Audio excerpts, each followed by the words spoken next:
Warstained. You were 18 and knew nothing of the world except for Woodstock, textbooks, and your parents' basement.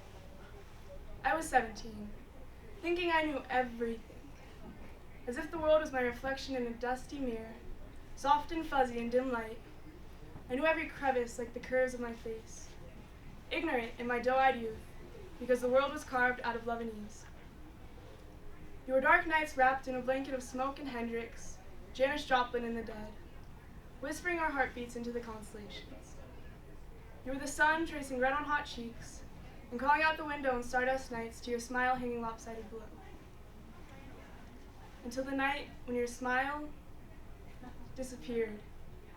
Your lips glued together like the seal on the envelope holding your fate, and suddenly this world crumbled like a flimsy house of cards, turning into lips that tasted of sorrow and last times, and shiny boots spitting dirt as they ran into a place neither one of us could yet comprehend. You became Polaroid snapshots of foreign faces and foggy nights, misty portraits of a man with a broken, crooked smile and eyes that matched the gray of the ocean that carried him away. You became crinkled letters crusted with words that were soft with creases, that still smelled of heavy clouds and youth. I was still young, still ignorant, but the beauty in the world faded with time, like the photos holding a man I had to squint to recognize. I turned 18, and you became mascara stains on a pillow blooming salt, a desk full of shattered words, an empty seat at my graduation. You were my parents' voices hushed behind cracked doors, whispering words I couldn't yet fathom and didn't care to hear.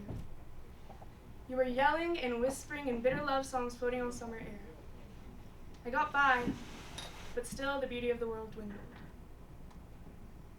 I was 19 when the phone sang its blaring tune, and as I heard the words, too solemn to be whispered over the red telephone hanging in the kitchen, my lips opened in agony, as if ripping open the letter that stole you away from me years before. You became hate and spite. You became your parents' voices, empty and despondent. You became every reason the sky was always gray. You became anti-war rallies, closed doors, cigarettes hanging out of lips that had forgotten how to smile. And all the beauty that had once painted my world collapsed and decayed, floating away like ashes in the wind. I grew up, turned 30, and figured out that duct tape, whiskey, and an endless sea of one-night stands might not be enough to fix my fractured heart. With burnt hands, I taught myself how to love again. I turned 62, my back turning crooked and bent, my skin creased like the letters you once wrote, and at night I lay in bed next to another. My son the age that you must have been when that man poked your soul with a gun too crisp and foul, deciding maybe it'd be easier to just take it out and bury it in dirt reeking of hate. Maybe not even looking long enough to watch your heart evaporate into the clouds, walking away shaking blood from spoiled palms. Who knows how that must have twisted and scorched his mind, but I was the one getting the phone call that would change the way I would forever see this world. I have grown. 76.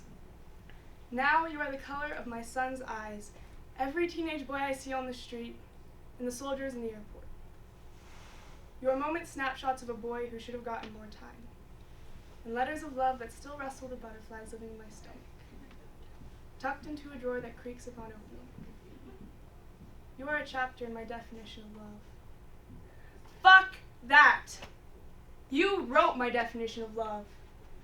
Your heart was open as shattered windows swung open to welcome spring. You wore your soul stitched into the seams of your sleeves. You taught me love like a school teacher preaching happiness. You are the tears dancing behind blurred eyes on the dreary nights I can't sleep and find myself mouthing along to old dead tunes, silently whispering the words through thick darkness wrapped in lyrics from a time almost forgotten. You are the way my hands tremble, the way I fight to pull it together, to tell myself, maybe it'll be different. Every time I see boys too young to know, wearing a uniform they don't yet understand. You are the loud and proud horn honking, every time I pass signs ringing memories, on the hope-filled, war-stained, love-barren, hollow streets.